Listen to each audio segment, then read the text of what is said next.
Hello বন্ধুরা, আসসালামু আলাইকুম। পাপড়ি মাশরুম অ্যান্ড অ্যাগ্রো ফার্মের পক্ষ থেকে সবাইকে শুভেচ্ছা। আশা করি সবাই ভালো আছেন। আমি গত ভিডিওতে দেখিয়েছি যে আপনারা স্প্রে কোন ধরনের স্প্রেতে কীরকম সুবিধা এবং কীরকম অসুবিধা সেটা আমি জানিয়ে দিয়েছি। কিন্তু আপনি যদি স্প্রে ধরন অনুযায়ী না করতে পারেন, আপনি প্যাকেট হয়তো পচে যাবে পানি জমে, অথবা আপনি মাশরুম পচে যাবে, বেশি ভেজা থাকবে। অনেকেই করে থাকেন যে আসলে পানি স্প্রে করা এটা কি এমন কাজ। হ্যাঁ, এটার ভিতরেই মাশরুম চাষ সে অনেক গুরুত্বপূর্ণ বিষয়। কারণ অন্যান্য চাষাবাদের মতো মাশরুম চাষ না। অন্যান্য চাষাবাদ আপনার কারো কাছ থেকে শুনেও আপনি করতে পারেন, কিন্তু মাশরুম চাষ এমনই একটা জিনিস, খুবই সহজ। কিন্তু যদি আপনি সঠিক পদ্ধতিটা জানেন, কিন্তু যদি আপনি সঠিক পদ্ধতিতে আপনি পানি স্প্রে হোক, কাটা হোক, সঠিকভাবে না করেন, আপনি আপনার ইচ্ছে মতো করেন, আসলে মাশরুম চাষে সফলতা কখনোই আসবে না। সফলতা তো অনেক পরের বিষয়, কারণ প্রতিনিয়তই আপনাকে শিখতে হবে, আপনাকে ভুলগুলো আপনার নিজের থেকে আইডেন্টিফাই করতে হবে, কারণ কি ভুলের কারণে আপনার এরকম হচ্ছে। অনেকেই আছেন ক্যালকুলেশন করে থাকেন যে আমি 100 স্পুন থেকে কত টাকা লাভ করব। আগে আপনি লাভের হিসাবে না গিয়ে আপনি আপনার যোগ্যতাটা তৈরি করুন, তারপরে লাভ অটোমেটিকই আসবে, কারণ লাভ ছাড়া কোনো ব্যবসাই নেই। তা আমি সরাসরি এভাবে ভিডিওটি দেখিয়ে দিচ্ছি, কারণ অনেকেই আছেন পানি স্প্রে করেন ভুল নিয়মে। উপর থেকে যদি আপনি নিচে দেন, সমতলে না দেন, আপনি সমতলভাবে যদি আপনি স্প্রে না করে থাকেন, সেক্ষেত্রে কিন্তু আপনি পানি কারণেই আপনার মাশরুম পচে যাবে অথবা মাশরুম ভেজা থাকবে। আপনাকে মাশরুম হারভেস্ট করার মিনিমাম 10 ঘন্টা আগে পানি স্প্রে বন্ধ করে দিতে হয়। তো এই যে আমি দিলাম এই প্যাকেট যেভাবে ভিজিয়ে, এখন আমার এই স্প্রের সাথে কি আপনার এই স্প্রে মিলবে?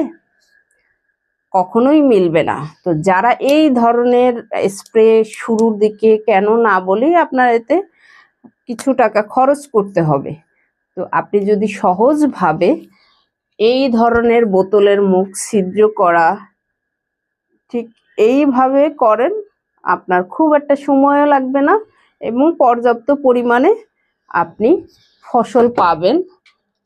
আমি বোতল থেকেও দেখিয়ে দিচ্ছি, কারণ যারা মোটামুটি খামারি আকারে করছেন তাদের ক্ষেত্রে এই ধরনের কল ব্যবহার করতে পারেন। আমি যখন এই যে বোতল থেকে দিব, আমি এতবারে পানি দিচ্ছি, তারপরও কিন্তু সমস্যা হবে না, কারণ আপনি যখন 1 ফিট দূরত্বে, সব সময় পানি স্প্রে করতে হয় 1 ফিট দূরত্বে, তা না হলে প্যাকেটের মধ্যে পানি জমে যাবে। এই বিষয়টা অনেকেই জানেন না, মানেন না। বলা হয়েছে আমার অনেকগুলো ভিডিওতে। ম্যাক্সিমাম ক্ষেত্রেই দেখা যায় যে খুব কাছে থেকে স্প্রে করছেন, এটা সম্পূর্ণ ভুল এবং ভুল পদ্ধতিতে আপনি স্প্রে করছেন। আপনি 1 ফিট দূরত্বে দিলে কখনোই আপনার প্যাকেটে পানি জমবে না। তারপরও 2-1টাতে জমে গেলে আপনি এভাবে জাস্ট উপর করে রেখে দিবেন, পানিগুলো ঝরে যাবে। আশা করি স্প্রে সংক্রান্ত বিষয়টি গুরুত্বের সাথে দেখবেন। আপনি আপনার চিন্তা মতো, আপনার বুঝ মতো দিলে আপনিই ঠকবেন, আপনার ঠকাটা অন্য কেউ আটকাতে পারবে না। সো প্রতিদিন ভিডিওগুলো খেয়াল করুন, কোনো না কোনো তথ্য দিয়ে থাকি এবং আশা করি প্রতিদিনের ভিডিও ফলো করলে কিছু না কিছু শিখতে পারবেন। আমিও প্রতিনিয়ত শিখছি, যারা ভুলগুলো করছেন তারাও শিখবেন, আমিও আপনাদের কাছ থেকে শিখব। কারণ আপনাদের ভুলগুলো আমি ভুলগুলো থেকে অনেক কিছু শিখার আছে। কারণ আমার এক শ্রদ্ধেয় উদ্যোক্তা যখন মাশরুমের ছবি পাঠিয়েছেন, দেখে সে খুশি, কিন্তু আমি খুশি হতে পারিনি। তার স্পুন যেরকম শুকনা, তার মাশরুমগুলো শুকনা।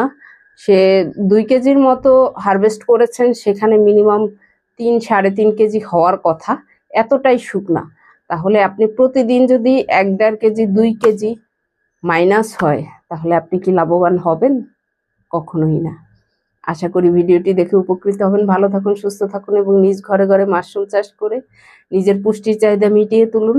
ভালো থাকুন। আল্লাহ হাফেজ।